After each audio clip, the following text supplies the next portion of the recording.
Kelihatan nggak anunya, PowerPoint-nya? Terlihat dok.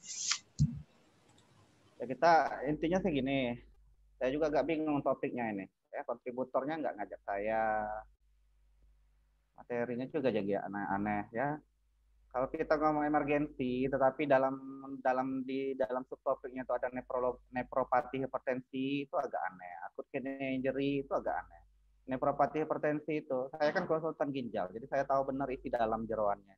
Ya, kalau kita ngomong nefropati hipertensi, itu adalah konsep menyeluruh tentang kelainan ginjal yang diakibatkan oleh hipertensi. Ya, jadi ya sebetulnya banyakkan proses kronisnya, bukan proses hipertensi, bukan proses emergensinya. Jadi subtopik nefropati hipertensi pada di blok emergensi itu tidak tepat sebetulnya.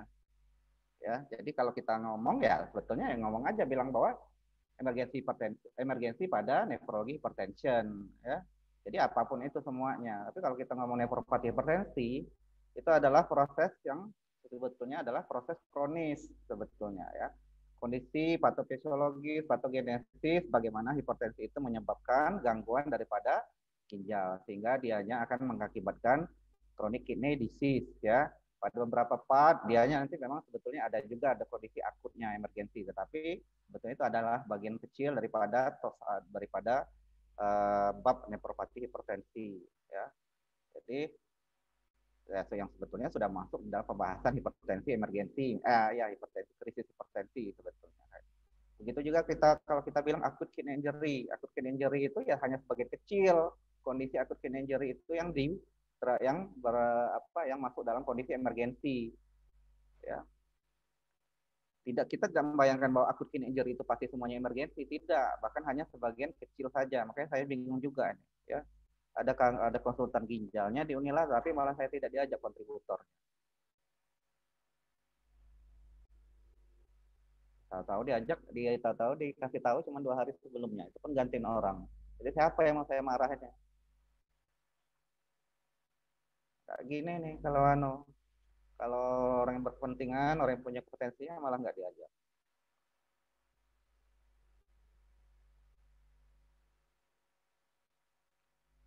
Udah cukup belum?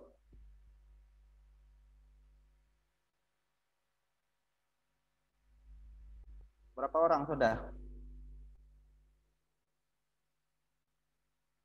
PJ-nya mana ini? Mahasiswanya mana? Kaptennya nih. Berapa orang udah anak buahnya? Izin menjawab dok, anak sekarang ada 206 dok. Udah lengkap belum? Sepertinya belum dok. Kenapa bisa belum? Kelakuan kalian inilah yang kadang-kadang bikin kita sebel, ini nggak profesional. Saya bikin slide-nya mulai dari pagi tadi, dari jam 7 tadi, terus aku rusuk karena dihubungin cepat-cepat. Ini datang aja belum. Kalian pikir kita ini nggak ada urusan apa, nggak ada kerjaan apa? Saya masih di rumah nih. Nah, kalau memang nggak ada kayak gini, saya mau praktek aja.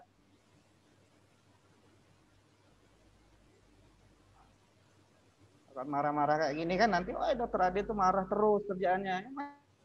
Siswanya kayak gini, nah, jam berapa janjian? Kita janjian jam berapa, Dek? 8.40, Dok. Ini jam berapa?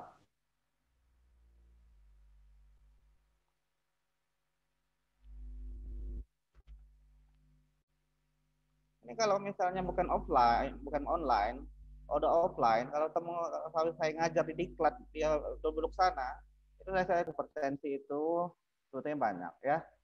Tapi saya mungkin bahas yang paling-paling penting aja ya.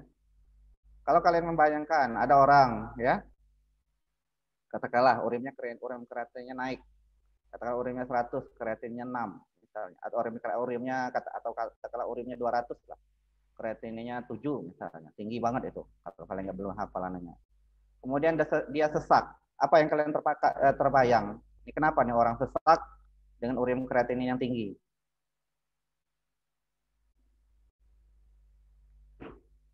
Siapa yang tadi yang suaranya agak ribut tadi? Sela tadi mana? Sela mana? Jawabannya Sela.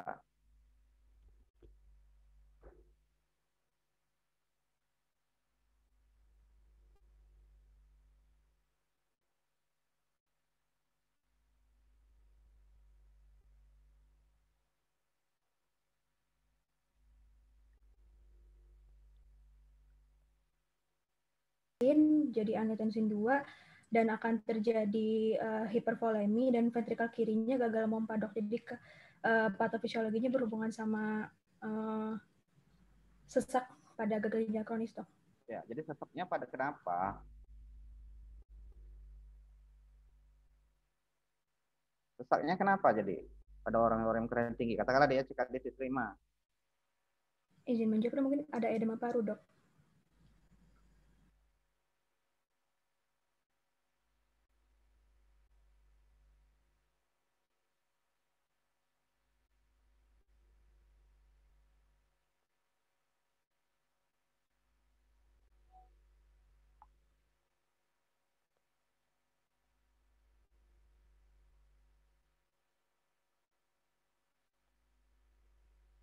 Overload ya. Biasanya paling sering pasien-pasien yang gangguan baik dianya AKI maupun dianya CKD yang urin kreatinnya naik itu biasanya overload karena dianya kita tahu bahwa urin outputnya biasanya sudah mulai berkurang kalau gangguan ginjalnya sudah terganggu karena kita tahu salah satu fungsi ginjal itu adalah untuk filtrasi sehingga dianya nanti kalau dianya sudah sangat jelek nepro-nepronya terganggu sehingga nanti filtrasi urin outputnya akan berkurang sehingga pasiennya mudah overload. Jadi yang pertama memang paling sering dianya adalah overload sesaknya. Yang kedua apa penyebab yang paling sesak pada pasien dengan urin kreatin tinggi?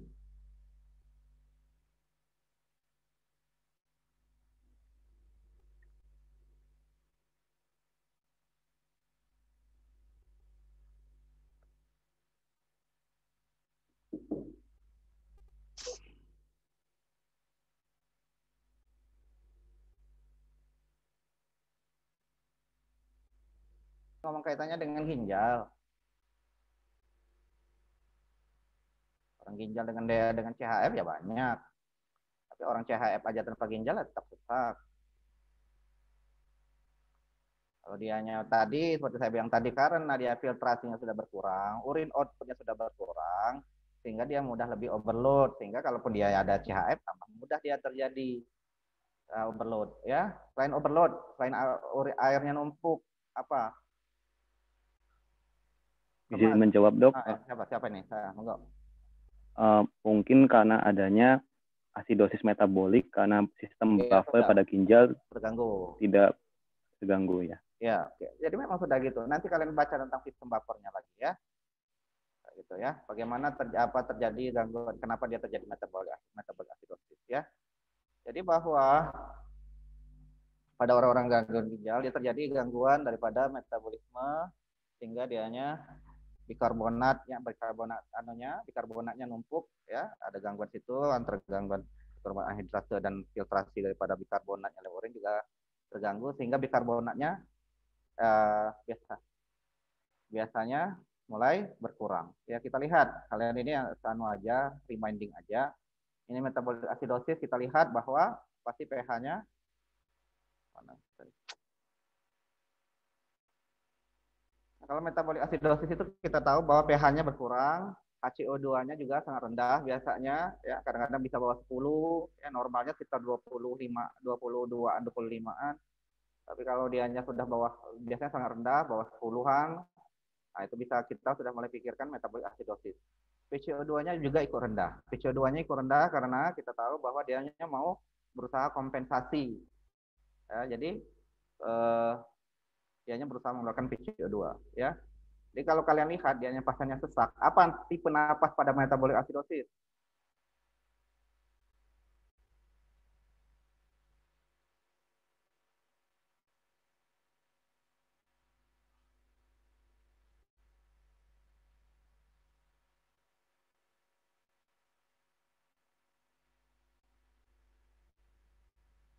Nafasnya cepat, Dok. Ya, cepat. Nama istilahnya apa namanya?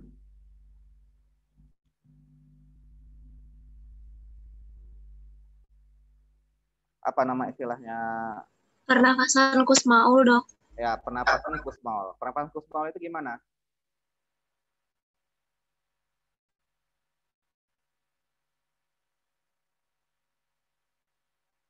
Bagaimana bentuk pernapasan Kussmaul itu?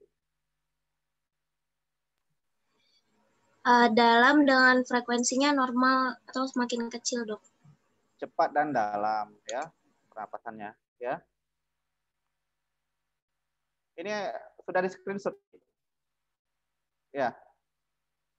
Sudah, Halo? sudah. Berapa? Sudah. Berapa yang jumlah di screenshot? Tadi ada sekitar 208 orang kan, Dok. Nah, terus kenapa hilang sekarang? Siapa saja yang orangnya hilang itu? Ini 197. Bandit semua kalian ini, Dek. Datang hanya untuk ngabsen di screenshot doang. Kurang tahu, Dok, mungkin jaringan atau yang dah. Nah, mulai naik pelan-pelan semua. 197 itu sudah saya lihat dari berapa menit yang lalu. Ini setelah saya marah-marah ini baru mulai masuk semua. Dah kalian ini. Bandit semua juga ternyata.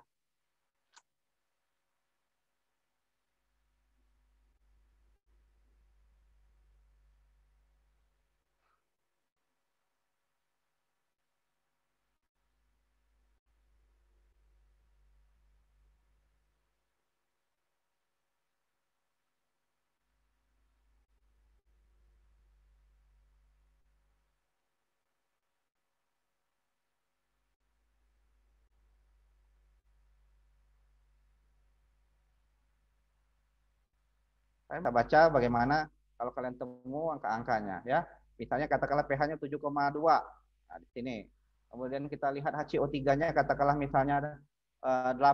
Kita akan lihat di sini tarik, sini sit. Oh, di sini benar dia metabolik asidosis. Sehingga kalian lihat bahwa ini dia memang metabolik asidosis ya. Nah, kalau dia hanya misalnya ada kalimat-kalimat yang lain ya, ada gabung-gabungan mix gitu nanti pelajaran sendiri. Mungkin sementara ini yang dasarnya aja dulu. Kalian bisa mendiagnosa, melihat kalau dianya kira-kira asidosis metabolik. Jadi pH-nya rendah, PC2-nya sangat HCO3-nya bikarbonatnya sangat rendah, PCO2-nya juga mulai ikut turun. Kenapa dia sesak Kussmaul pada asidosis metabolik? Karena ya sebetulnya memang dia usaha kompensasi daripada berusaha untuk mengeluarkan PCO2 respiratorinya. Jadi dianya berusaha kompensasi metaboliknya udah asidosis sehingga dia berusaha respiratoriknya ini bagaimana caranya biar tidak terlalu asap. Itu dengan cara mengeluarkan CO2.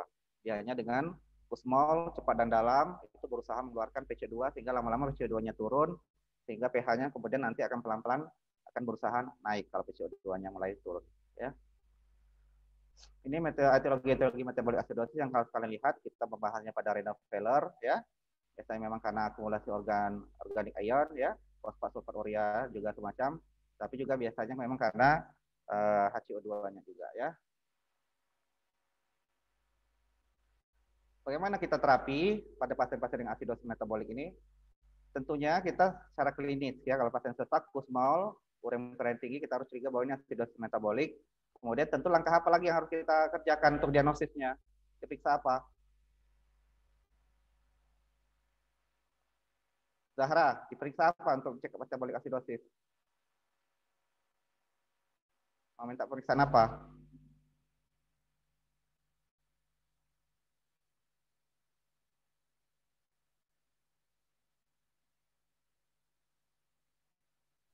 Zahra Dewi?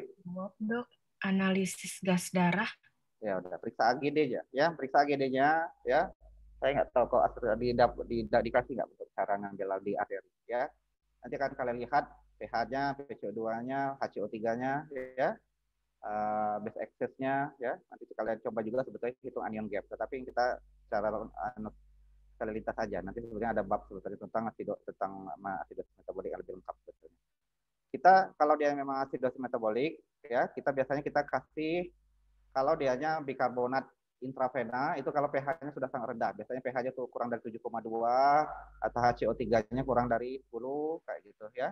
Biasanya mulai kita kasih. Kalau misalnya dia hanya asidosis metabolik ringan, misalnya hanya pH-nya cuma 7,28, pH-nya 7,3 pas kayak gitu ya. Nah, itu pasiennya berarti asidosis metabolik ringan, biasanya kita hanya kasih bikarbonat tablet ya, bignat kata orang, bikarbonat tablet. Tapi kalau dia pH-nya sampai 7 kurang dari 7,2, nah itu sebaiknya kita mulai start bikarbonat injeksi, ya, bikarbonat yang intravena, ya. Diberikan bikarbonat ini, bikarbonat intravena kita kasih dengan targetnya kita CO3-nya lebih dari 8 atau lebih dari 10 dan pH-nya lebih dari 7,2, ya. Ini perkiraan yang dibutuhkan, ini rumusnya bikarbonat, ya, dikurang apa yang dibutuhkan biasanya sih target kita di atas 8 lah ya, kali berat badan kali setengah, ya. Efeknya biasa kalau overload, hiponatremi, ya, tapi mau nggak mau kita kerjakan, ya. Biasanya dalam D5, ya. Kalau dia memang metabolic acidosisnya sudah kita kasih bikarbonat injeksi, melon kata orang, ya, mereknya. Kalau nanti kalian sudah masuk rumah sakit, dek kasih melon dek. Nah, itu berarti kita itu ngasih bikat, ya, bikarbonat intravena, bikarbonat dalam plus bikarbonat injeksi. Itu untuk menurunkan acidosis metaboliknya. Kalau dia hanya sudah kita kasih melon atau bignat bikarbonat injeksinya sudah sesuai rumus yang sudah katakanlah 100 mg atau 150 mg masih belum turun, masih belum perbaikan acidosis metaboliknya, sudah mungkin sampai 2-3 kali, mungkin memang pasiennya sudah harus kita hemodialisa, cuci darah. Nanti akan ketemu saya atau mungkin sudah pernah ketemu saya di Genito Urinary tentang bab hemodialisa. Satu berikutnya adalah yang kedua yang saya mau bahas adalah emergensinya adalah hiperkalemia, ya. Kalian udah pokoknya kalau sudah ada pertanyaan gangguan elektrolit yang paling sering atau paling berbahaya pada pasien-pasien gagal ginjal, yang kita perlu pertama kali lihat itu adalah hiperkalemia, ya. Kaliumnya bagaimana? Makanya kalau pasien urin kreatinin tinggi, kita biasanya langsung apalagi masih ada gangguan EKG, kita misalnya pasti kita wajib harus periksa kaliumnya. Kalau hiperkalemia itu serum potasiumnya lebih tinggi dari 5,5, ya. Kalau dia lebih dari 7 itu sudah sangat berbahaya, biasanya mulai mengganggu hemodinamik dan neurologis. Kalau dari lebih dari 8,5 biasanya mulai cardiac arrest segala macam, ya. Jadi kenapa kita takut banget hiperkalemia ini? Dimanapun tempat, ya. Nanti kalian akan baca-baca banyak penyebab lain yang mengakibatkan hiperkalemia.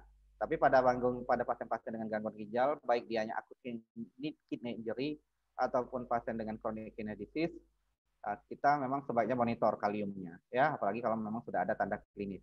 Apa yang kita takutkan? Kenapa terjadi hiperkalemia ini?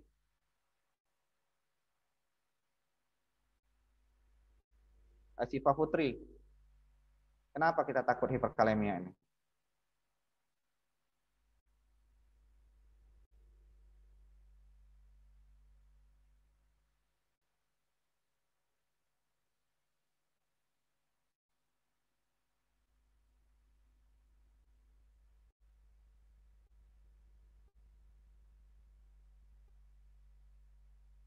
Kenapa? Apa yang kita takutkan hiperkalemia? Karena takut respiratory paralysis, dok. Bisa paralysis. Ya bisa aja. Tapi yang paling sering kita dapatkan di lapangan dan paling awal. Karena bisa terjadi cardiac arrest, dok. Kenapa cardiac arrest? Ini kan nggak membaca di sini.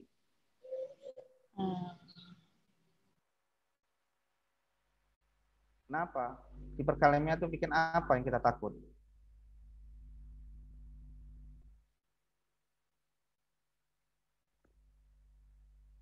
Karena kontraksi jantungnya jadi terganggu, dok. Jadi apa istilahnya?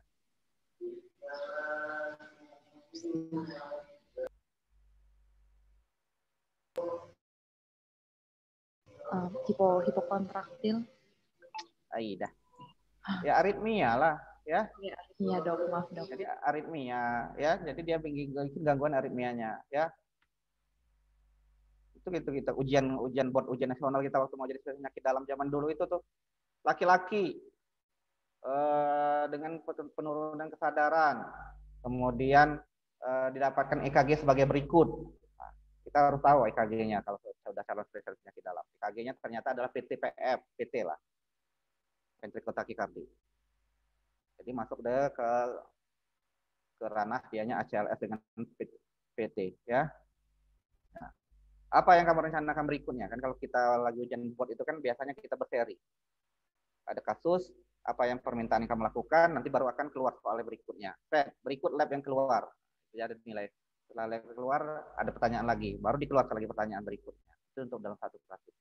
Nah, pasiennya tidak sadar, EKG berikut. Apa EKG berikut? Apa pemeriksaan yang kamu rencanakan? EKG-nya adalah PT, rencana pemeriksaan berikut adalah urin kreatinin, darah lengkap, dan elektrolit. Baru pertanyaan keluar berikutnya. Berikut adalah lab yang mau keluar. Labnya adalah sekian, urin kreatinin tinggi, kaliumnya tinggi. Bagaimana penata laksanaan berikutnya? Kenapa sampai kaliumnya meningkatkan, terjadi hiperkalemia, segala macam. Ya, apa rencana kamu berikutnya? Nah, itu contoh-contohnya. Ya, jadi pasiennya aritmia. Ya, aritmianya bisa sampai ringan, hanya sekadar aritmia biasa, sampai ventricle extrasystole, ventricle systole-nya bisa sampai begini, ya bisa sampai PT, bisa sampai PF, bisa sampai dianya cardiac arrest kalau sangat parah, ya. Sehingga kita sangat takut kalau kaliumnya sudah sangat tinggi, apalagi nyentuh angka 7, ya. Nah, itu sangat berbahaya. Kalau kalian temu pasien dengan urin kreatinnya tinggi, langsung EKG. EKG kelihatan dianya mulai nggak sinus, kalian wajib cek elektrolit. Lihat di situ, apakah kaliumnya bermasalah atau tidak, bagaimana natriumnya, bagaimana kalsiumnya, ya itu yang terutama, ya. Kadang-kadang dia hipokalsemi atau hiperkalsemi atau hiponatremi atau hipernatremi. Tetapi yang paling sering adalah hiperkalemia. Ya.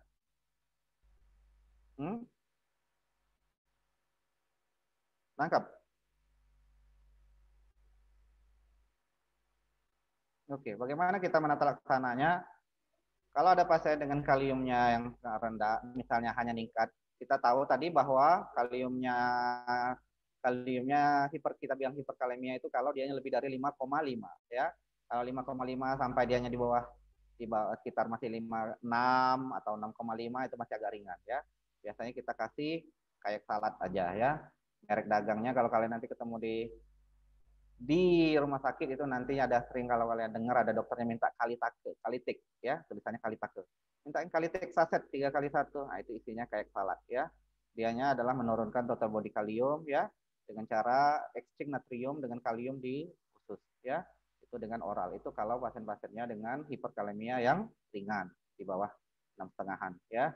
Tapi kalau dianya udah 6,5 ke atas atau bahkan lebih dari 7, obat-obat yang lain ini sebaiknya harus masuk, ya. Bagaimana kita menterapi pasien dengan kalium hiperkalemia?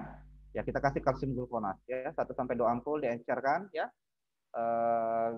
Kemudian nanti dianya fungsinya adalah menstabilkan membran sel. Jadi sebetulnya kalsium glukonat ini sebetulnya bukan untuk menurunkan kalium, tapi dianya adalah untuk menstabilkan membran sel jantung sehingga dianya tidak terlalu mudah terjadi aritmia. Jadi yang pertama kita lakukan adalah memberi kalsium glukonat, ya. Intravena diencerkan, ya. Kemudian nanti akan mulai relatif stabil membran sel jantungnya sehingga aritmianya lebih bisa dihindari. Kemudian yang kita lakukan adalah kita berikan insulin. Ya, insulinnya 10 unit ditambah dengan 2 ampul 2 plus daripada D40. Kita nggak punya D50, di Rumah Sakit Indonesia punyanya D40, ya. Nanti dianya akan kerjanya adalah dia memindahkan kalium di keluar ekstra sel nanti akan masuk ke dalam sel sehingga terjadi nanti penurunan hiperkaleminya, ya. Sehingga nanti ada beberapa perawat yang misalnya masih baru masuk, belum terbiasa, kemudian dianya melaporkan ke kita, "Dok, kaliumnya 7,2. Oh ya sudah, masuk siaglukonas bla bla bla, masuk insulin tambah D40 2 plus. Insulinnya 10 unit. Dok, maaf dok, pasiennya tidak diabetes mellitus, tidak kencing manis." Nah, berarti dia belum ngerti, ya. Kita mau ngasih insulin pada pasien hiperkalemi itu bukan untuk menurunkan gula darahnya, tapi untuk menurunkan kaliumnya. Bagaimana cara dia menurunkan kaliumnya insulin? Yaitu tadi, memindahkan kalium dari ekstraseluler ke dalam intraseluler. Ini, ya. Nanti dia akan lebih turun. Kalau dia masih susah bisa ditambah bikarbonat atau beta-2 agonis, sabuterol ataupun misalnya kayak pentolin biasa, pastinya di nebu. Jadi kalian jangan heran nanti ada pasien dengan hiperkalemi, ada dokter penyakit dalamnya, sudah kasih siaglukonas, kasih insulin, masih agak susah turun, kemudian dikasih nyuruh koasnya, "Dek, kasih pentolin, inhaler." Pastinya diuap. Oh, padahal dalam hati kemudian koasnya bertanya-tanya, kenapa ya dikasih pentolin? Padahal pasiennya tidak bengek, tidak ada wheezing ekspirasi, tidak ada PPOK, tidak ada asma. Karena memang dianya kita ambil efeknya bukan untuk membronchodilatasikan. Kita bukan pengen untuk menanganin asma atau PPOK-nya yang memang mungkin tidak ada. Tetapi kita menggunakan beta-2 agonisnya itu untuk menurunkan kaliumnya. Cara kerjanya yang pertama dengan insulin yaitu mendrive kalium ke intraseluler. Ya, kita kasih furosemid juga karena kita tahu bahwa furosemid itu efeknya menurunkan, ada salah satu efek sampingnya juga menurunkan kalium. Ya, apalagi misalnya pasiennya memang overload, sangat pas ya. Jadi misalnya dia agak overload dengan hiperkalemi, kita kasih furosemid jadi agak pas. Cuman hati-hati kalau memang pasiennya memang relatif dehidrasi ya, yang kita sampai kasih furosemid, tetap lihat-lihat. Kalau dia nanti semua yang treatment konservatif ini nanti gagal, kita sudah kerjakan semua, sudah diulang merdu 1, 2, 3 kali, masih kaliumnya masih tinggi terus, ya mungkin kasus mungkin harus dilakukan cuci darah. Ini dalam konteksnya ya deh. Ini dalam konteks ureum kreatinnya memang belum setinggi CKD stage 5 ya. Kalau dia memang udah ureum kreatinnya sangat tinggi, ya memang langsung saja kita cuci darah ya.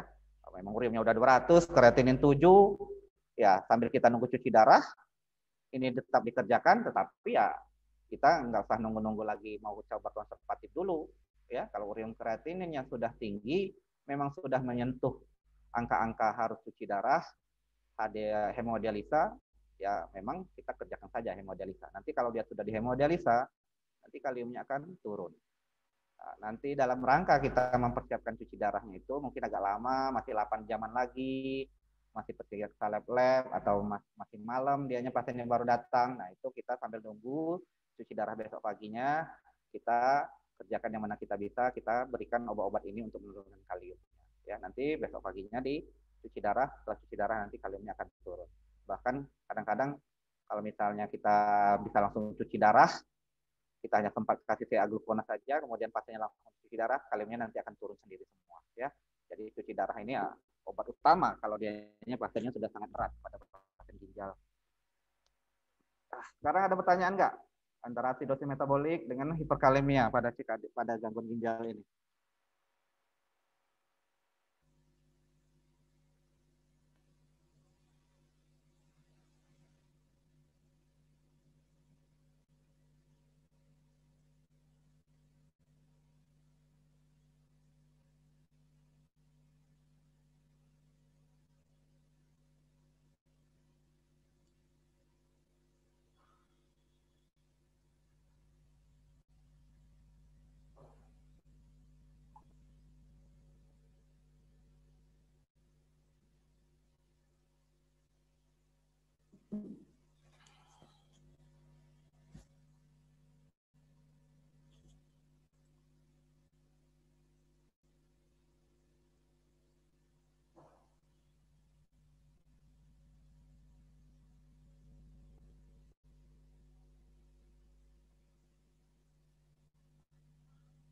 Screenshot sekarang ya, 206 ya. Nanti saya mau screenshot yang kedua juga nanti. Yang pertama tadi nggak dihitung ya. Yang 208 orang kemudian hilang tadi. Saya mau lihat dulu, 206. Kemudian nanti saya mau screenshot lagi nanti yang berikutnya. Nggak tahu saya mau yang ambil yang mana.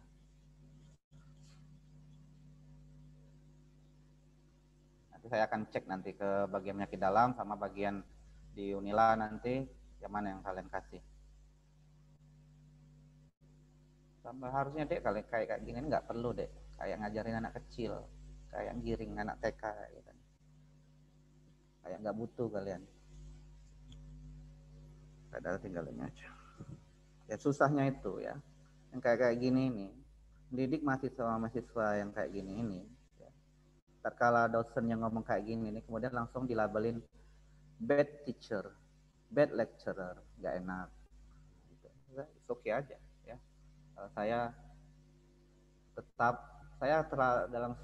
Saya sejak masuk jadi dosen, saya dosen Unila ya. Kalau kalian belum tahu, saya ini dosen Unila asli. Nah, bukannya PNS, saya PNS Unila ya. Bukan, bos saya adalah Menteri Stekdikti, bukan Menteri Kesehatan. Jadi saya memang guru kalian ya. Ya semuanya guru sih. Cuman maksudnya saya sangat berkepentingan, berkewajiban lebih karena saya dari Unila untuk mengajar kalian. Ya, kalau nanti kalian ketemu di penyakit dalam, ya, teman-teman, staf lain yang memang dari Abdul Muluk, itu nanti kalau ada apa-apa, ada yang kurang-kurang, itu nanti akan nanya ke saya atau nyindir ke saya. Gimana nih Dek, Dokter Ade? Semua koasnya nggak bisa EKG, karena saya dari Unila. Gimana, Dede, dokter Ade? EKG aja nggak tahu cara singkatannya ataupun membacanya. Nah, bingung saya. Ya, kenapa? Ya memang wajar, karena saya memang dianggap seorang yang sangat berkepentingan. Ya, saya dengan Dokter Darwis itu SPPD dari Unila. Ya, yang lain tetap guru kalian. Tetapi memang kadang-kadang ada beban lebih, ada tanggung jawab moral lebih kita, karena saya sebagai dosen Unila. Saya beberapa kali melihat, bukan beberapa kali, ada beberapa yang saya lihat ada dosen yang tidak marah sama sekali. Semua mahasiswa bahkan yang salah pun dibelanya di depan kita para dosen ini. Itu nggak bagus. Ada juga yang hanya menghukum saja, marah terus kerjanya. Itu juga tidak bagus. Lalu prinsipnya kalau kita mengajar itu adalah reward and punishment itu harus jalan. Ya, reward and punishment itu harus jalan. Bagus kerjanya, nurut, baik, itu dipuji, diberikan nilai rewardnya. Yang bandit, ini punishment, dimarahin. Susah kita. Kalau ada orang salah, dimarahin aja nggak boleh, dihukum nggak boleh. Itu nggak benar itu. Ada aja itu dosen-dosen yang lain yang saking baiknya itu kita marahin mahasiswa yang bermasalah pun. Kenapa saya marah-marahin? Didik kecil-kecil inilah, ya. Kita nggak akan jadi orang sukses kalau dari yang kecil-kecil aja kita sudah tidak disiplin, tidak profesional. Nanti akan terasa, ya. Nanti kalian akan terasa kalau udah biasa disiplin itu lebih mudah. Kalau kalian nanti mau masuk koas lebih mudah, apalagi mau masuk residen nanti. Masuk residen, nakal-nakal kayak gini, jangan harap lah bisa lulus, ya. Saya di penyakit dalam UI itu senior saya udah 4 tahun kuliah penyakit dalam di Jakarta. Pas mau masuk CIP itu diberhentiin. Tapi memang dianya sudah diawasin, sering banyak bikin masalah. Ya, bukan hanya terakhir itu. Pas yang terakhirnya itu dianya udah mau lulusan naik CIP tahun terakhir diberhentiin karena bermasalahnya masih nggak dirubah dan yang terakhirnya agak fatal. Tapi memang dia sudah banyak catatan dari sebelumnya. 4 tahun kuliah presiden penyakit dalam berhenti. Ya. Nangis lah. Ya karena memang begitu, ya. Kalau kita nggak bisa mendidik orang kalau memang bakalan ini orang jadi bandit lah. Ada yang mau ditanyain? Hah?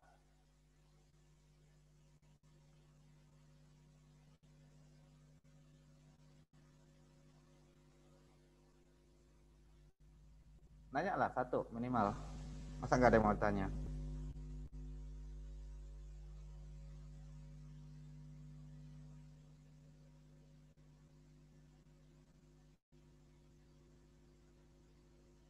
Ikhlas Taufik, mau nanya apa?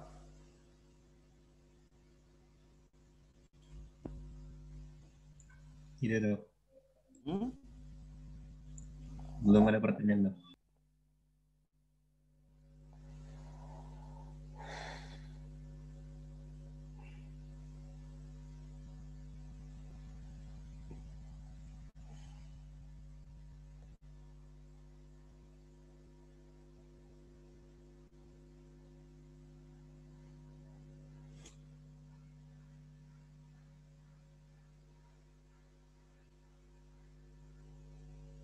Sekarang saya tanya deh. Kemudian urin katatannya jelek, kemudian akhirnya kita putuskan cek elektrolitnya. Akhirnya kita lihat kaliumnya meningkat. Kaliumnya katakanlah 7. Kemudian pasien-pasien ini membawa obat-obat. Ternyata dia memang sebelumnya kontrol dan dapat obat-obat. Ya, pasiennya ada darah tinggi.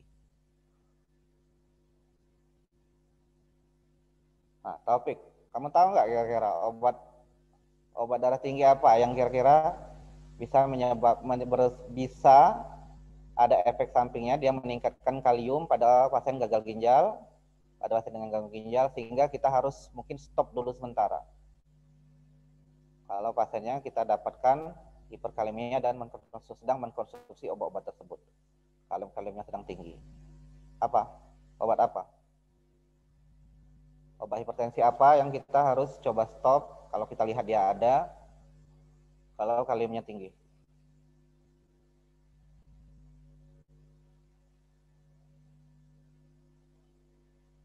Nah, sekarang kamu sebutin aja deh jenis-jenis golongan kelas antihipertensi, obat antihipertensi oral. Kelasnya aja. Ada S inhibitor, ada angiotensin reseptor 2 blocker, RB terus ada lagi. beta blocker, ada diuretik. Apalagi? Amlodipin, nifedipin itu golongan apa? Dipin golongan kalsium kanal blocker. CCB ya. Sama lagi ada ARB ya. Angiotensin ya. Oke, udah bagus ya. Jadi kira-kira di golongan kelas yang mana itu yang kita harus hati-hati atau mungkin bahkan kita stop kalau pasiennya ada hiperkalemi? Koreksi jika salah ya, Dok. Mungkin izin jawab. Enggak apa-apa, enggak apa-apa. S inhibitor. Inhibitor. Terus ada lagi nggak? Diuretik. Diuretik kan malah nurunkan kalium. Oh, iya deh. Malah bagus, salah satu terapi kita. ARB, Dok. ARB. Nah, ya. Saya mulai moodnya agak bagus ini. Kalau temu yang diajak diskusi nyambung, bisa jawab, berarti dia memang baca, ya. Siapa ya? Ikhlas Taufik, ya. Kayak gitu, ya.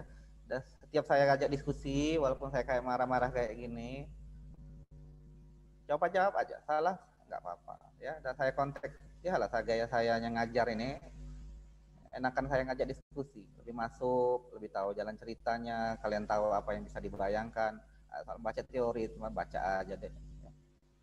Ya, jadi betul bahwa S inhibitor seperti golongan yang pril-pril, captopril, ramipril, lisinopril, nah itu dia kalau ada kalium harus kita lihat apakah perlu dikurangin ataupun perlu ditunda. Kalau kaliumnya sangat tinggi, mungkin harus kita tunda. Begitu juga dengan ARB, ya, yang tan, ya, kan desartan, telmisartan, valsartan, ya, karena dua-duanya bekerja di RAS, ya, RAAS, ya. Jadi dianya bisa meningkatkan kalium dianya. Bahkan memang kita pada pemberian inhibitor ARB pada pasien-pasien dengan ureum kreatinin yang sangat tinggi itu memang kadang-kadang harus kita cek berkala kaliumnya, ya. Oke, betul ya, bagus ya. Salah juga nggak apa-apa, ya, diskusi kita. Oke, paham ya? Ada mau lagi? Oke, kita teruskan aja dulu ya. Sekarang kita berikutnya apa aja nih?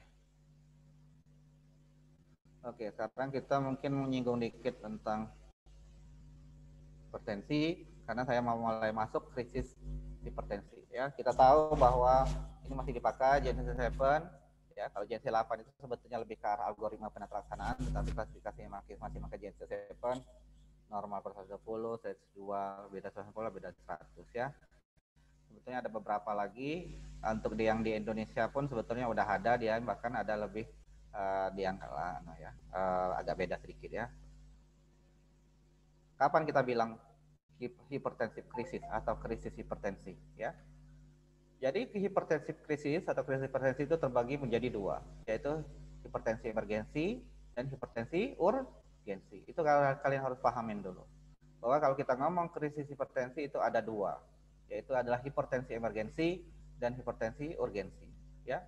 Baik hipertensi atau hipertensi emergensi maupun hipertensi urgensi itu dua-duanya biasanya adalah blood pressure-nya, tekanan darah sistoliknya lebih dari 180, sedangkan diastoliknya ada yang lebih dari 120, ada juga yang lebih dari 110 ya. Beberapa pustakaan ada yang pakai lebih dari 110 untuk diastolnya ya. Jadi kalau kalian lihat ada pasien dengan tensinya katakanlah 200 atau 195 atau diastolnya lebih dari 120 ya, itu kalian sudah harus berpikir, ini adalah hipertensi emergensi, DD hipertensi urgensi. Langkah berikutnya adalah kalian harus menentukan bahwa ini masuk golongan yang mana dengan tensi yang 200 ini tadi. Apakah dia emergensi atau urgensi? Kalau dia emergensi, ya kita lihat bahwa dianya adalah ada kena target-target organ, ya, damage-nya. Apa aja contohnya? Target organ damage-nya biasa encephalopathy ataupun stroke baik iskemik maupun perdarahan dan pada papil edema ya. Jadi pasiennya mulai ada biasanya kadang-kadang ada penurunan kesadaran ya, ada stroke. Nah, ya itu pasti berhipertensi emergensi. Cardiac damage, jadi kerusakan ginjal. Jadi pasiennya mulai kita tahu mendadak sesak ya ataupun jadi dekom. Ataupun dia misalnya renal damage ya. Nah, ini sebetulnya renal damage pada hipertensi kritis ini yang mungkin dimaksudkan nefropati hipertensi, tapi sebetulnya istilahnya tidak tepat ya.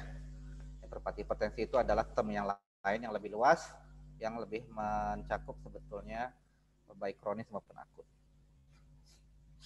Kalau dia hanya terjadi gangguan ginjal, kita akan lihat dia mendadak terjadi proteinuri, hematuri, maupun terjadi gangguan akut renal failure ya.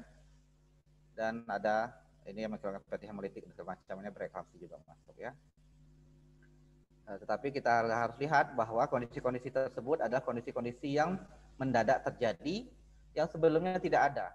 Jadi kalau misalnya pasiennya kita lihat labnya memang sudah proteinuria udah sejak dari sebulan 2 bulan yang lalu, kemudian sekarang 200, kemudian pasiennya yang lain-lain nggak ada keluhan, cuman ada lab sekarang urin lengkapnya ada proteinuria, tetapi kita lihat ternyata lab yang 2 bulan 3 bulan yang lalu juga ada proteinuria, ya bukan itu berarti.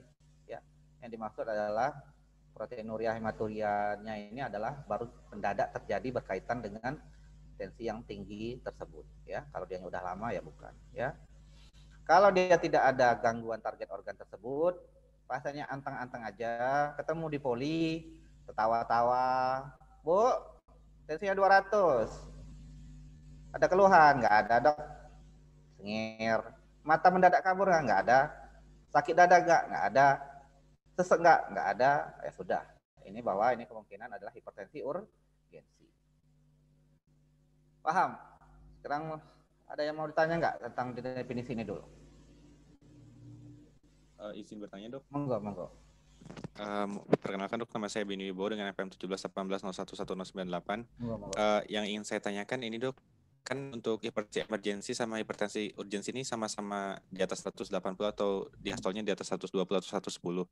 Nah, ini untuk yang membedakan keduanya ini hanya dari simptom outputnya aja, Dok, atau secara patogenesisnya juga berbeda, Dok, sehingga hasilnya berbeda gitu, Dok? Patogenesis ya pasti berbeda. Ya, kalau kita ngomong kalau kita melihat simptomatis klinisnya yang merupakan output dari patogenesisnya beda, ya pasti patogenesisnya berbeda deh. Ya enggak? Paham? Mohon maaf, Dok, sebelumnya maksud saya patogenesis terjadinya hipertensinya gitu, Dok. Patogenesis hipertensinya sama, cuman dia nanti adalah barier-barier terhadap organ-organ tersebut yang berbeda. Paham? Ya, Dokter. Jadi nanti tetap ada perbedaan antara resistensi dari vaskuler di otaknya, kardiaknya dan renalnya antara orang yang dianya emergensi dengan yang urgensi, ya. Kalau dianya memang sudah ada coronary arterial disease, kemudian memang dianya ada vascular calcification segala macam, itu nanti akan efeknya tetap akan berbeda antara orang yang tidak hipertensi emergensi, yang hipertensi emergensi dengan urgensi. Tetapi secara umum kalau dianya patogenesis hipertensinya hampir sama aja secara umum, ya.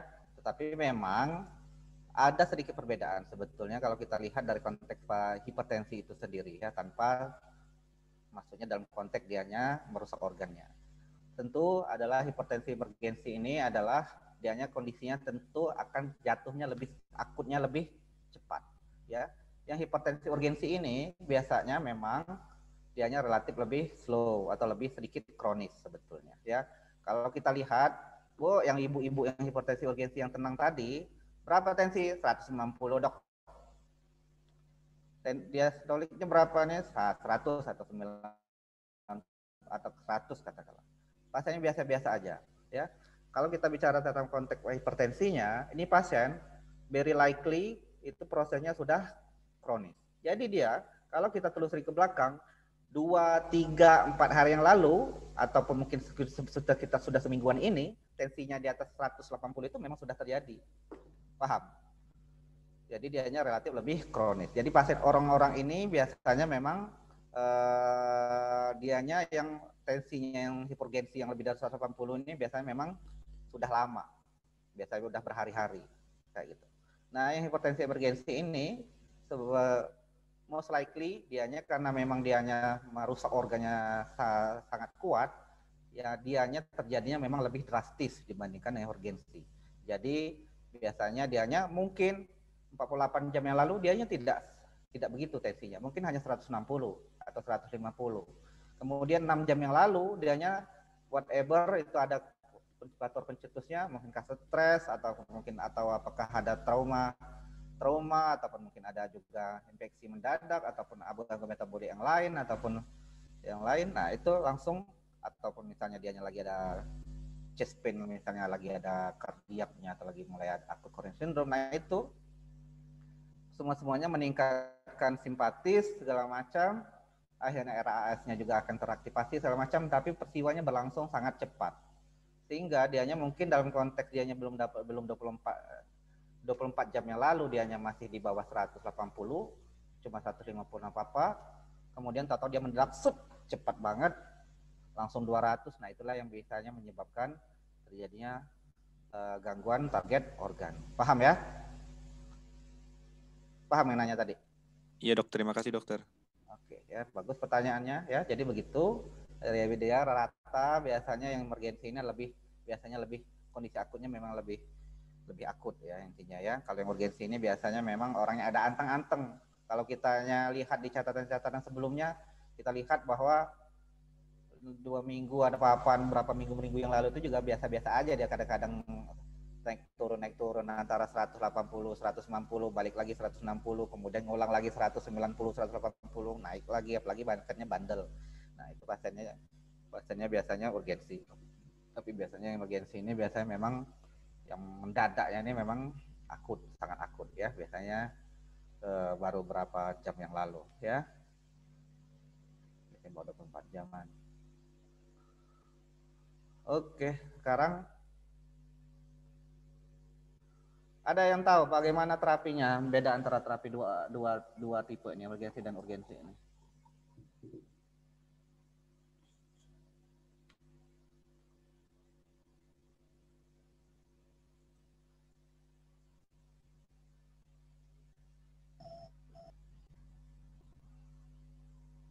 Sina Mega Putri?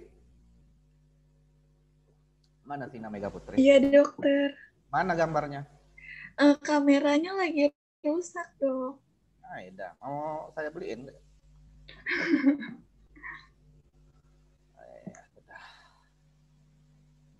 Nah, ini aja udah turun lagi 195, 194, tambah jenuh kayak.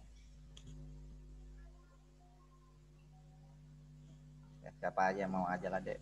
Kadang-kadang harus dibikin apatis kalau nggak stres sendiri kita, karena kita akan stres sendiri kalau kita mau menyamakan kita dengan orang lain. Kalau memang nggak bisa dididik ya sudah. Jadi gimana? Apa terapinya? Mana? Siapa tadi yang nggak punya kamera tadi? Kameranya rusak tadi. Apa beda terapi? Apa terapi? Beda terapi. Urgensi, emergensi dengan urgensi.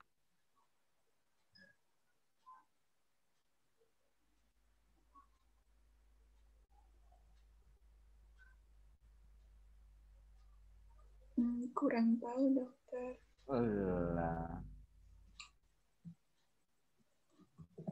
Coba aja dulu, jangan langsung nyerah itu. Masa kamu jawab ujian dicatat di lembar penilaian, lembar jawabannya kurang tahu.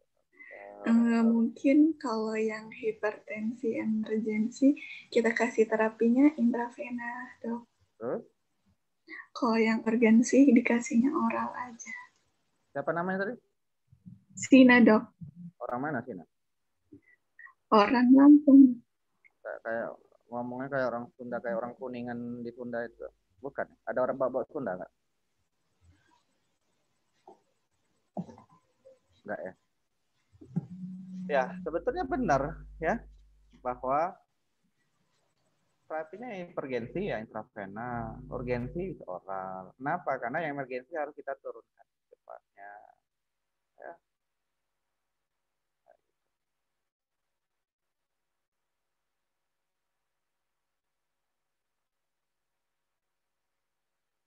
Jadi sesuai sebetulnya sesuai dengan clinical contact ya. Sebetulnya nah karena sebetulnya sih saya harus masukkan lagi sebetulnya yang enggak, tapi saya nggak sempat ya.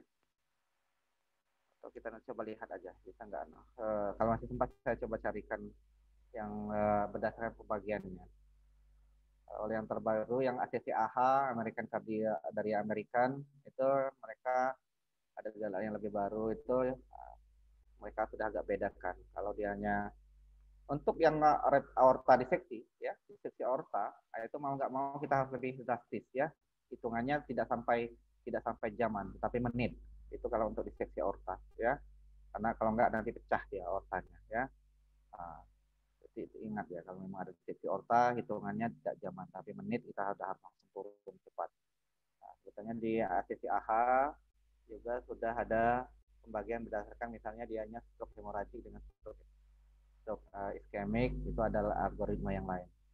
Tetapi saya mungkin akan membacakan secara umum saja dulu antara emergensi dan urgensi ya, bahwa kalau dia hanya emergensi bahwa kita intravena ya, kita turunkan MAP-nya. Apa tahu arti MAP? Saya ngomong MAP nggak tahu. Mean arterial pressure, dok. Mean arterial pressure ya. Arterial pressure rumusnya apa? Distolik tambah 2 distolik bagi 3, dok. Oke. Mean arterial pressure ya harus turun 25% sampai menit sampai 2 jam dengan intravena agent ya. Target goal-nya kalau dia DBP-nya diastolic blood pressure-nya dalam 2 sama 2 jamnya toleransi. Kalau dia hanya urgensi saja tanpa target organ, kita pakai obat oral ya. Lihat urin output, mental status dan yang lain-lain ya. Kalau yang ini jelek ya mungkin mustahil ya, nanti kita lihat ya. Oke. Ada yang mau tanya soal hipertensi kritis hipertensi? Oh, ya.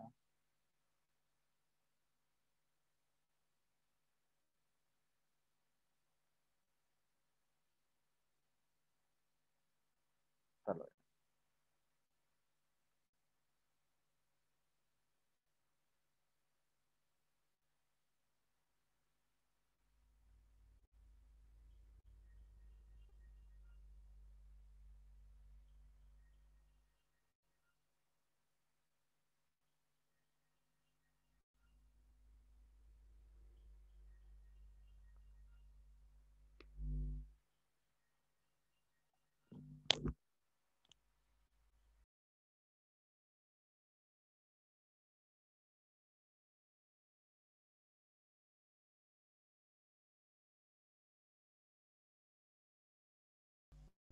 Terlihat, dok.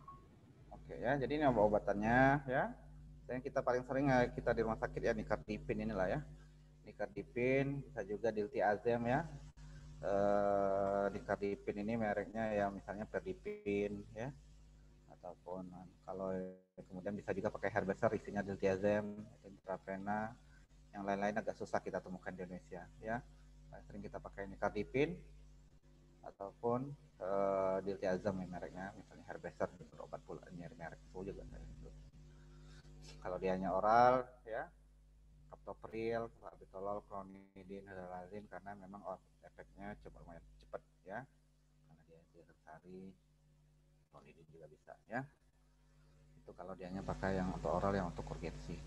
Tapi sekali lagi ingat, kalian juga sudah harus belajar mungkin di blok hipertensi tentang saya nggak tahu masuk di blok mana, mungkin masuk blok kardio ya.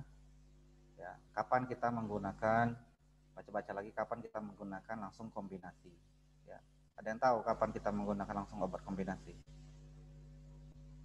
Ya, jangan sampai juga nanti kalian udah tensinya 200, 180 atau 190, rasanya hipertensi urgensi, kalian hanya ngasih obatnya hanya dengan captopril saja tunggal ya, tidak boleh juga ya. Tetap kalian harus lihat juga di petunjuk di JNC 8 bagaimana tentang pemberian cara obat pemberian, kapan kita mulai bisa langsung kombinasi ya.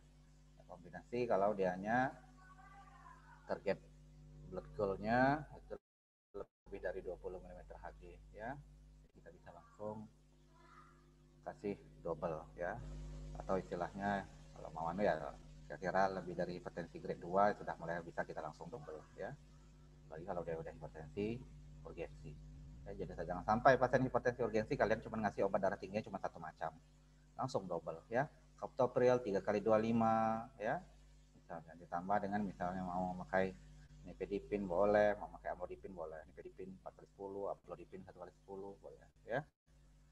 Tapi sekali lagi kita juga harus tahu bahwa cara pemberian obat hipertensi bahwa dianya harus dalam kelas yang berbeda. Tidak boleh dia digabung-gabung. Apalagi yang digabung adalah inhibitor dengan ARB. Tidak boleh, saya tidak mau ada anak Unila yang dianya gabungkan antara captopril, pril dengan tantan ya. Berarti malu saya. Dosennya ada yang KGH tapi mahasiswanya masih ngasih nih obat darah tingginya selalu dokter nanti masih captopril 3x25, kandesartan 1x16, enggak boleh.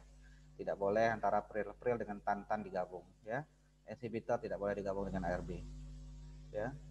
Karena dia sama-sama terjadi ras, nanti hiperkalemianya sangat cepat terjadi. Ya. Kalau mau digabung ya beda kelas, misalnya inhibitor atau RB dengan golongan CCB tambahin amlodipin ya misalnya ya. Atau klonidin nanti aja. Ada yang mau tanya obat-obatan ini?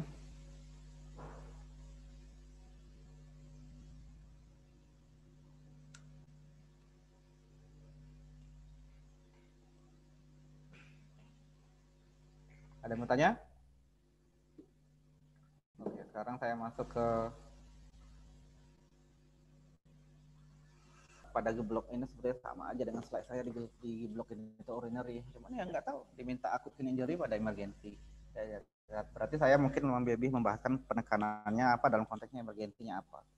Ya, jadi kalian harus tahu bahwa ada istilah acute kidney injury, ada chronic kidney disease ya.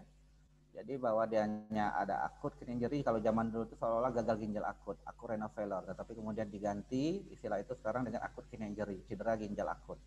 Ada juga yang chronic kidney disease, penyakit ginjal kronis. Perbedaannya apa?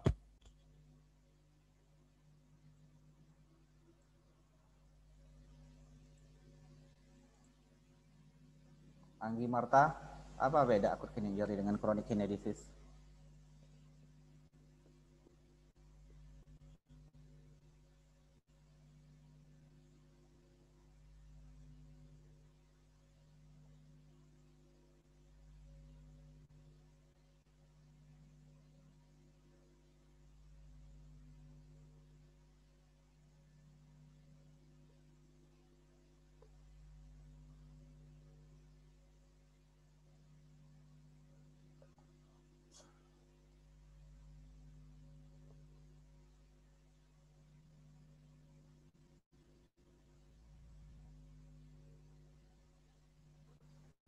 Izin menjawab, Dok. Mungkin dari waktunya, Dok. Ya, berapa waktunya? Kalau kronik itu biasanya lebih dari 1 bulan, Dok. Kronik itu jangan salah lagi. Kalau kita bilang chronic kidney disease itu 3 bulan. 3 bulan. Nggak mau lagi ya saya dengar ada yang salah. 3 bulan aja masih nggak hafal-hafal. Chronic kidney disease, penyakit ginjal kronis itu adalah 3 bulan. Dia menetap selama 3 bulan. Kalau dia udah menetap selama 3 bulan, dia nanti akan dibilang CKD ya. Gangguan struktur dan fungsi ginjal dengan atau tanpa penurunan laju filtrasi glomerulus yang ditandai dengan abnormalitas laboratorium, histopatologis dan imaging lebih dari 3 bulan atau penurunan laju filtrasi glomerulus kurang dari 60 dengan yang lebih dari 3 bulan. Itu kan definisinya ya. Jadi semua abnormalitas ginjal baik dalam dianya laboratorium, histopatologis yang PA, imaging dari USG ataupun CT scan dan semacamnya yang menetap lebih dari 3 bulan itu adalah CKD, chronic kidney disease. Di bawah itu adalah acute kidney injury. Acute kidney injury kita lihat lagi sekarang, kita baca pelan-pelan. Apa ya acute kidney injury? Penurunan fungsi ginjal yang mendadak ya sehingga retensi urea dan zat nitrogen wasnya produk yang lain dan terjadi disirkulasi extracellular volume dan elektrolit ya. Dulu ARF sekarang sudah diganti ya.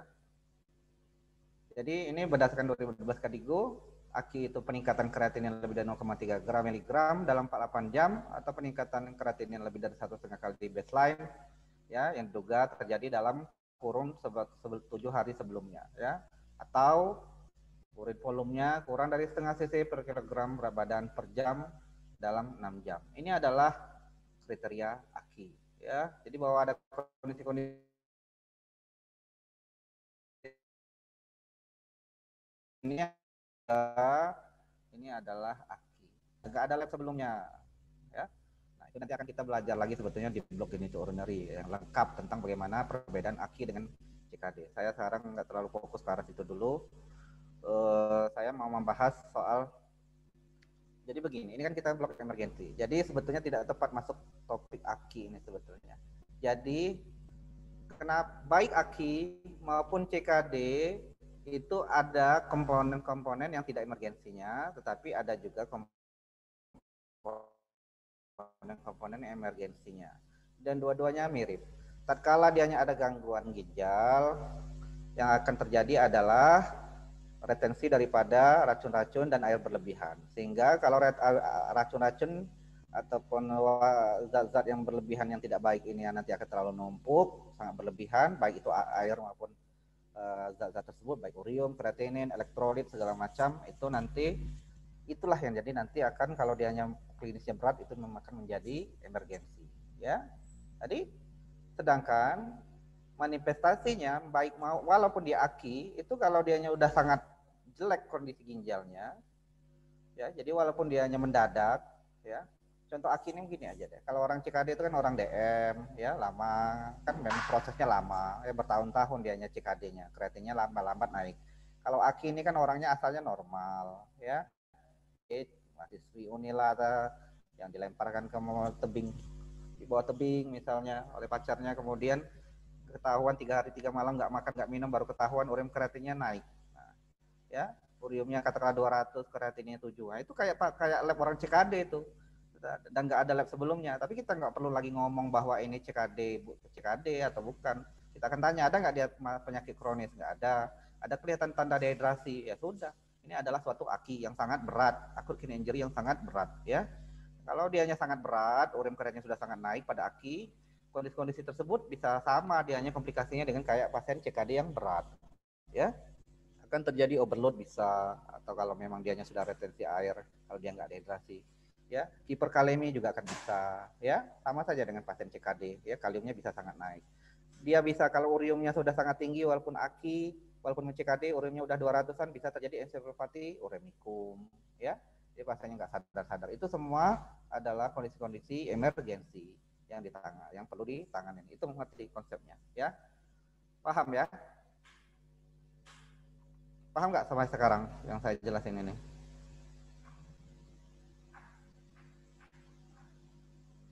Ada yang bingung nggak?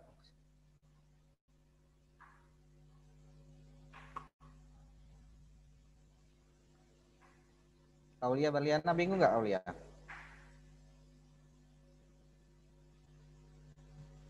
Ya, Dok.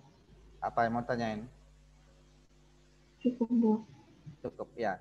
Enggak, yang saya mau tekankan itu bahwa adalah baik AKI maupun CKD, kalau dia sudah sama-sama berat, ya, uriumnya bisa sama-sama 200, kreatinnya bisa sama-sama di atas 5. Nah, itu kondisinya bisa hampir sama saja. Bisa sama-sama terjadi hiperkalemia, bisa sama-sama terjadi encephalopati uremicum, bisa sama-sama terjadi overload, dan semua kondisi-kondisi tersebut menjadi kondisi emergensi. Itu maksud saya, ya. Itu yang saya tidak terlalu setuju kenapa konsep AKI dimasukkan ke dalam emergensi. Ya, apakah CKD jadi tidak ada emergensinya? Tidak, ada, sama saja. Intinya acute kidney injury maupun CKD, kalau dia urin fertility sudah sangat tinggi, kemudian ada kondisi-kondisi encephalopati uremicum, hiperkalemia, overload sehingga pasiennya sesak berat segala macam, itu menjadi suatu kondisi emergensi pada gangguan ginjal. Itu yang maksud saya, ya. Ini adalah kriteria AKI. Ya, tapi nggak apa-apa karena diminta AKI, ya, saya cerita AKI aja lah sedikit. Ya, ini yang kriteria AKI berdasarkan Kadigo. Ya, ini AKIN, ya. Nanti baca-baca aja, ini yang refill, ya. Nanti kita pernah belajar nanti jadi ke urinary bahwa ada risk injury failure loss CKD, ya, hampir sama sebetulnya, ya. Kita lihat bahwa bagaimana peningkatan kreatinnya dan bagaimana urin outputnya. Sehingga kalau kalian ketemu pasien yang urin outputnya sudah sangat sedikit, ya, dihitung urin outputnya katakanlah cuma 100 cc atau bahkan anuri, tidak ada urin sama sekali, itu juga menjadi suatu kondisi emergensi. harus segera dicari penyebab.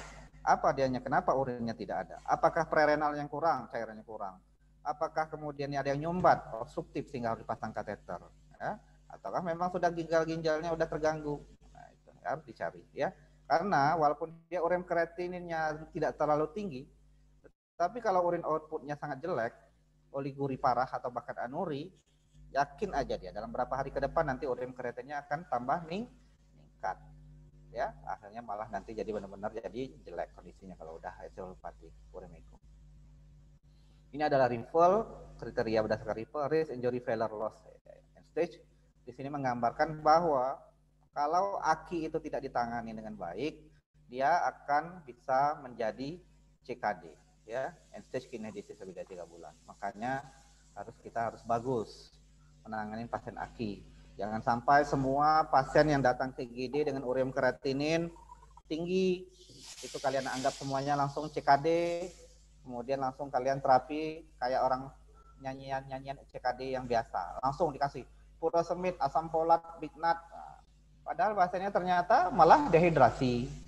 Malah akhirnya dikasih furosemid. Pasiennya nggak bengkak, malah dia dehidrasi, paling furosemid, ya tambah jelek pasiennya. Ya. Jadi kita tahu bahwa AKI, acute kidney injury itu ada prerenal, intrarenal, dan postrenal. Nah ini harus kalian lihat. Pada orang-orang yang dengan ureum kreatin tinggi, apalagi dia masih muda, tidak ada gangguan kencing manis, tidak ada gangguan hipertensi lama, kenapa dia ureum kreatinnya naik? Kalian harus lihat-lihat tanda-tanda ini. Ada nggak kira-kira dengan prerenalnya? Ada nggak kira-kira masalah intrarenalnya? Ada nggak kira-kira postrenalnya? Prerenal itu adalah semua yang mengakibatkan gangguan daripada aliran darah ke dalam ginjal, apapun itu, ya, mau dianya perdarahan, mau dianya shock, mau dia dehidrasi, itu adalah semua prerenal yang nanti akan berpengaruh kepada ginjal. Nanti kita nggak heran kalau ureum kreatinnya kemudian naik. Intrarenal ya gangguan dalam ginjal, postrenal apapun yang menyebabkan sumbatan, ya, sumbatannya yang membuat urin tidak bisa keluar dari badannya, dari tractus urinarius. Ya, apa saja, mau batu, mau prostat, maupun tumor, maupun CA cervix yang dari luar, ya, itu semua bisa menghambat hingga terjadi postrenal, ya. Kalau dia hanya sampai obstruktifnya total, ya, itu emergensi juga itu termasuk sebetulnya, ya.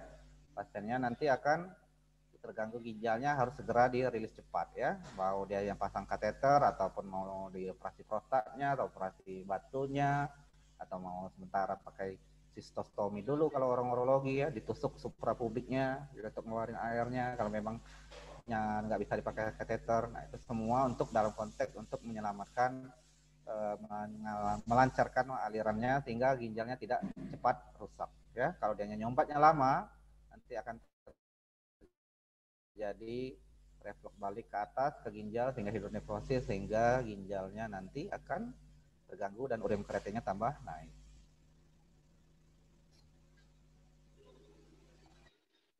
Oke, ya, sama saja tadi prerenal, renal, intrarenal segala macam, ya.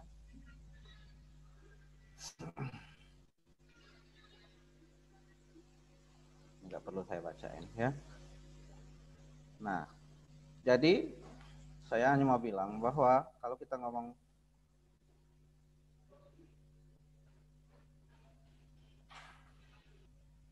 ya tadi, ya, bahwa bisa terjadi gangguan ginjal yang mendadak.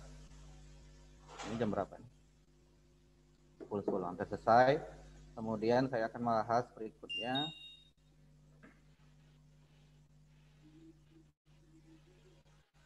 Dalam konteks semua itu, baik AKI maupun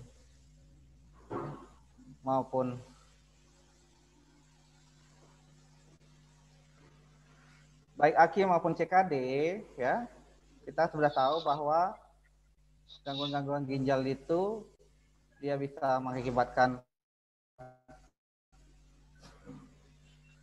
terjadi ureum kreatinnya naik, bisa terjadi seperti uremikum, bisa terjadi overload karena dianya filtrasinya terganggu, nggak bisa keluar airnya sehingga dia numpuk sesak berlebihan airnya, atau bisa juga terjadi gangguan elektrolit berat seperti hiperkalemia dan yang lain-lain, ya.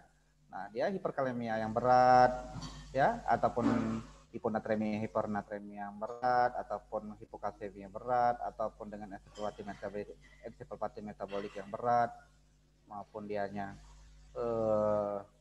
overload, itu harus segera ditanganin karena merupakan emergensi. Baik, Aki, sekarang kan kalian tahu nggak, ada nggak siapa coba? Ada yang tahu tentang hemodialisa nggak? Apa itu hemodialisa?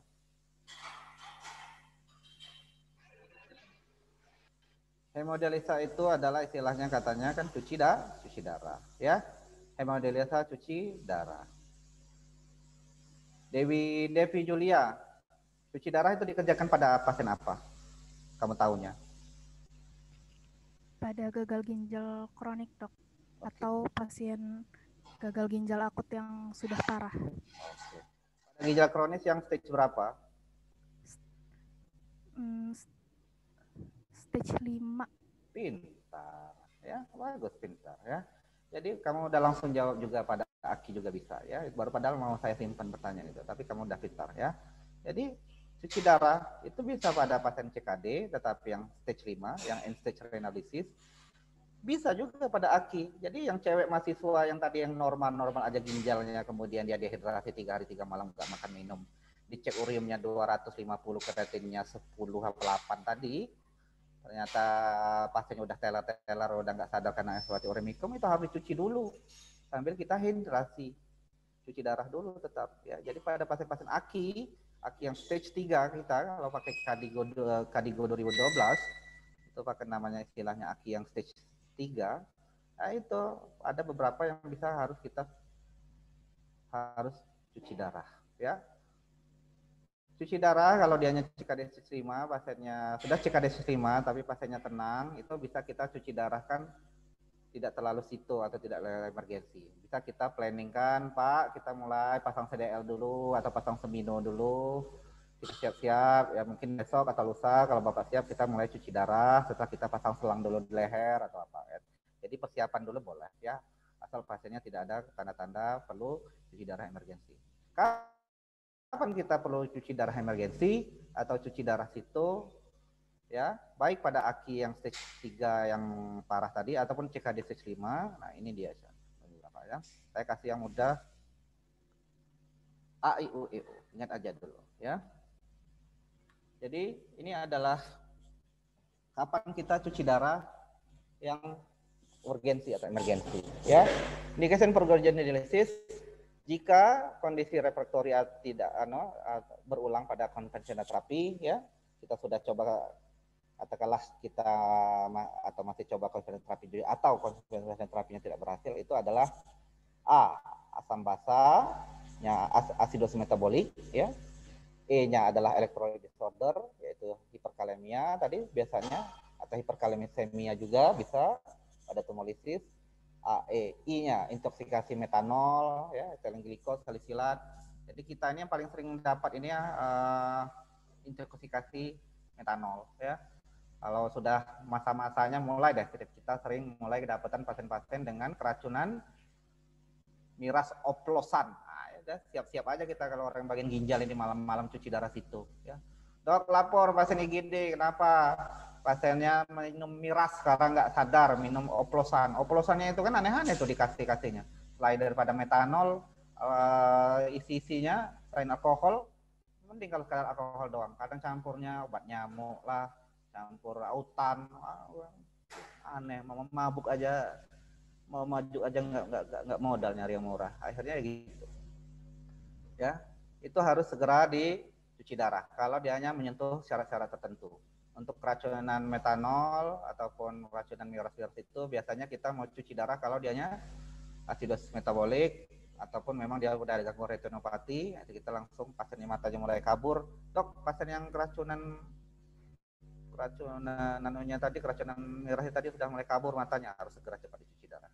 O-nya overload, ya, pasien CHF. U-nya uremicum, ya, baik perikarditis ataupun ensefalopati uremicum, pasiennya sudah mulai tidak sadar, nah itu harus segera pasiennya kita harus segera cuci darah. Pertanyaan udah selesai saya, ya. Ini adalah indikasi-indikasi hadis itu. Ada yang mau tanyain? Sekarang, ayo satu pertanyaan sebelum saya tutup. Nabila Takesita. Mana Nabila Takesita? Tidak kelihatan. Takesita itu dari mana? Dilahirin di Jepang ya? Enggak. Nabila dilahir di Jepang? Enggak.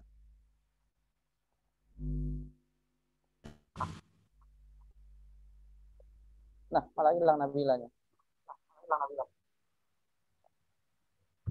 Cukup, Dok. Hah? Cukup. Cukup. Putri Nada? Ada yang mau tanyain? Enggak apa-apa. Ya, pertanyaan kayak bego juga enggak apa-apa. Juga nanya. Udah ngerti ya jadi konsulen kali ya. Kalau udah hebat banget jadi konsulen. Namanya juga kita belajar. Pertanyaan yang kayak aneh juga enggak apa-apa. Apa yang bingung? Cukup, dokter. Cukup. Ada benar. Ardila Putri.